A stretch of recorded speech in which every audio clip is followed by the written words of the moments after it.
This is going to be a guide to using Google My Maps, and this is specifically for people doing the Multimedia Reporting module, Assessment 1 in the Multimedia Reporting module, where it's a news writing exercise and you have to rewrite some source material, find some images, create an infographic using Pictochart, write a sample tweet, and also create an interactive map.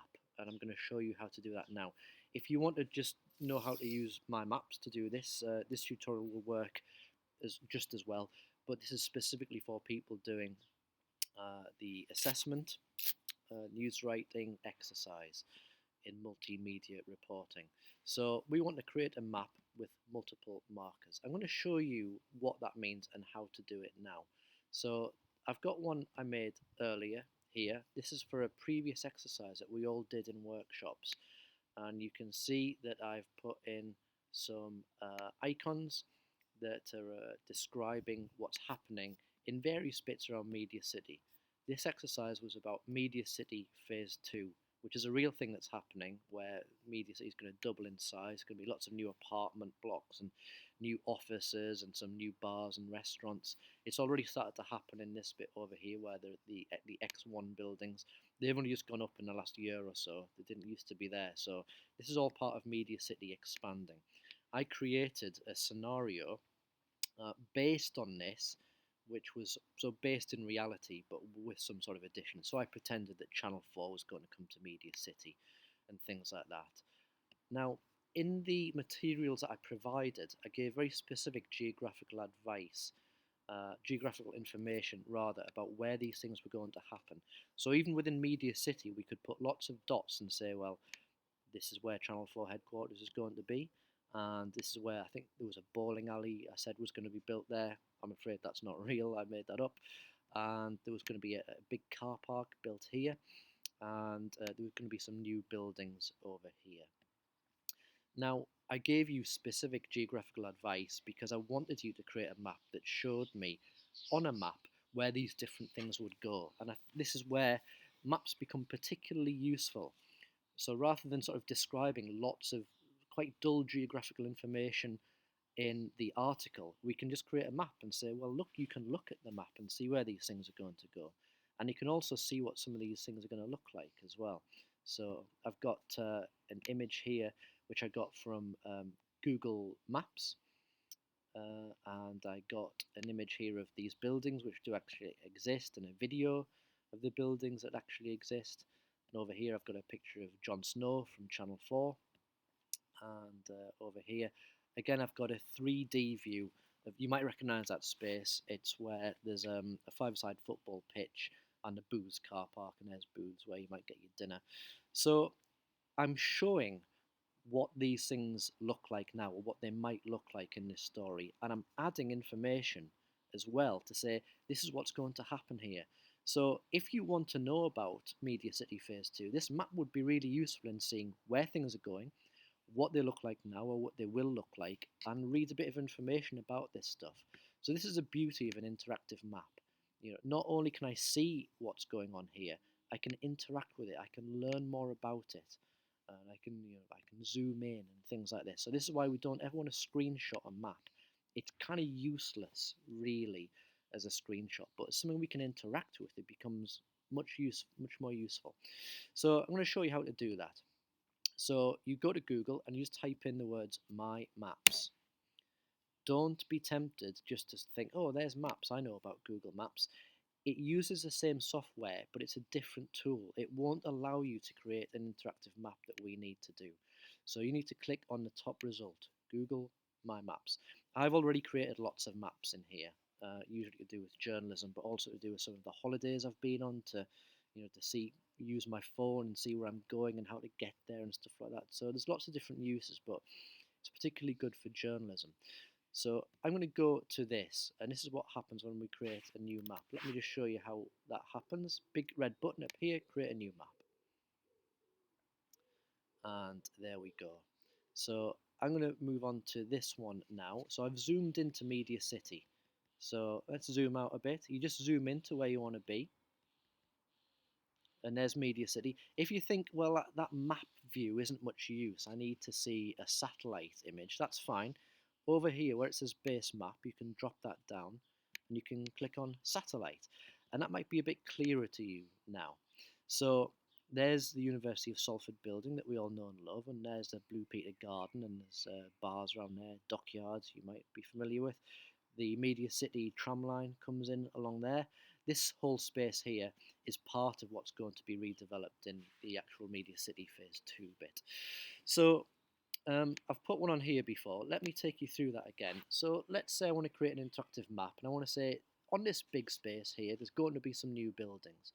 What I would do is I'd go up here to where there's a marker. It pops up handily, and it says add marker. If I click on that and then just drag it, not drag it, just sort of place it over where I need to be, and hit that, it drops a marker down.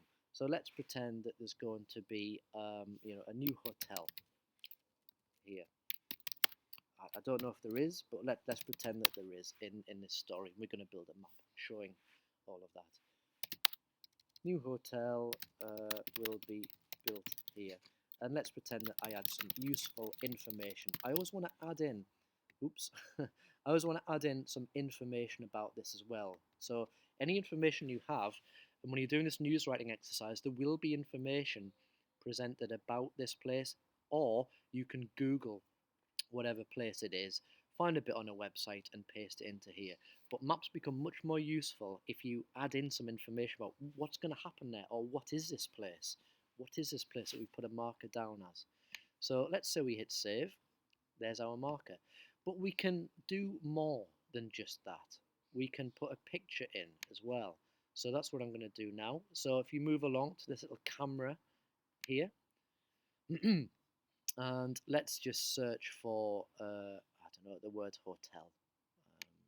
Let's pretend that we know what sort of hotel it's going to look like, because we always want to be as specific as we can.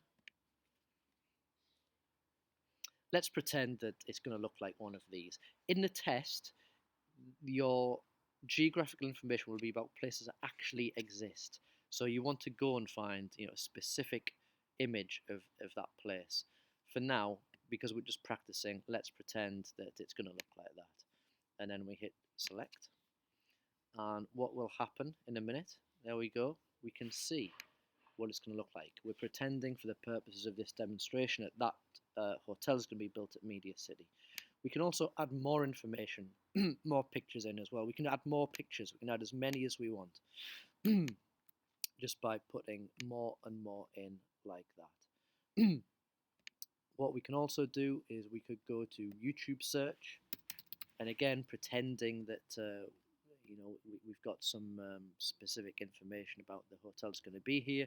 Let's say we add that video in. So this is all dummy material. We wouldn't actually do this in an assessment because this information, these pictures don't actually relate to what we're talking about, but we're just practicing, so it's fine. So we can add lots of nice media in. So I'm putting media in, I'm putting information in. There's other things that I can do as well. So I'm going to move on to this Media City Phase 2 map at the moment. What you can see I've done is all the markers that I've put in are in red, and it makes them stand out a little bit more on the map. So it's not important necessarily to do this, but it just makes it slightly better. And if you can make it slightly better, do. So again, let's pretend that I'm going to put in a map here and say we're going to have a new hotel in here. We'll write our information into there, and let's pretend we've got our pictures in. Let's just put something in and pretend it's going to look like that. There's one other thing we can do. So all of our other markers are red, so I would say let's make this one red as well, so we can change the colour, and immediately I think it just stands out a little bit more off there.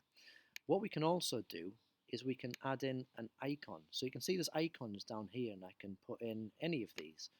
And it looks like a bike, or it looks like a star, it looks like someone going to bed. Now, that is a perfect representation of a hotel.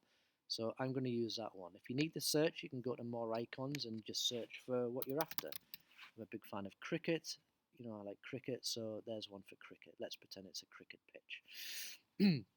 It's not, it's going to be the hotel, so let's go with that one. So, very quickly, hopefully, you can see how we can start to build uh, a bit more information into our articles about what's going to happen in a story. If anything in a story happens geographically, it might make sense to put in a map and add in a few markers. Now, maps with one marker on, I think, are usually a bit boring, frankly. So add a few if you can find geographical information and put a few markers in on a map. So we also don't want to screenshot videos, as I've seen, because we want to click on these things. We want to see what's going to happen, and we want to be able to read about what's going to happen, and we want to see the icons. We want to zoom in. So that's the that's the value of an interactive map. We can interact with it. Now, what we do when we finished this, in this assessment, we just want a link to the map. This is very important for obvious reasons. If I can't see a link to the map, you might have built one, but how do I mark it? So what you need to do is go over here, and there's a button that says share. So if you hit share, it's going to pop up with this. This has changed recently. It looks a little bit different. It's still fundamentally the same kind of idea. Now, at the moment, get link, anyone on the internet can find and view. So that's telling us that it's public. So all we need to do is copy that link. And I've got here a dummy submission template. And it says, here it's asking for a link to Google My Map. Ensure link is visible and not set to private. If you do not, your mark will be affected and you may fail. So if I can't see your work, I can't mark it, obviously, so I can't give you any credit for that kind of thing. So you just paste it into there. Now, really important thing. Let's just go back to this map that I was creating before, and we'll try and share this one. And I've got to give it a title, so I type in Media City Phase 2. Let's pretend I write some nice helpful description in there as well. I'm not going to do it now because we don't have time. Now, because this is a new map, this is what happens. It will say restricted. Hang on, let's cancel that. Restricted. Only people added can open this link. So if you don't change this, I won't be able to see your work. So you need to drop that down and change it to anyone with the link. Here's an example of what's going to happen if you don't do this correctly. So I'm going to open up a different browser. The reason I'm doing this is I'm not signed in on this different browser. So if I paste in that link, here's what happens. It just says you've got to sign in. And even if I sign in, I still won't be able to see that map because it's restricted. So what we need to do is drop that down to anyone with the link, and you get a nice sort of green icon there to say, planet Earth. Anyone on the planet Earth can see it. Copy the link. Now, let's do the same thing that we just did on Firefox and paste that in. We can see the map, and that's because we changed the privacy settings, basically. So it's really important that you do this bit, because if you don't, I won't be able to see it. So we'll copy that link, and I'll take it along to my submission template, and I paste it in. And that way, I can definitely see your work. And obviously, if I'm going to mark it, that's quite important. There are other things you can do. You don't need to do them in this assessment, but what you might have to do sometimes, if you want to put this into your work, onto a Medium blog, you could drop it down and go to embed on my site. We don't do this for the news writing exercise, but it's quite useful to know how you can do that as well. You just copy that and paste it into your Medium blog or into Salford now if you're working on there. But for this assessment, once you've finished, share, make sure anyone on the internet with this link can view, copy the link. And it's as straightforward as that, really. Okay, I hope that was useful. Drop me a line if you can't figure this out and I will help you.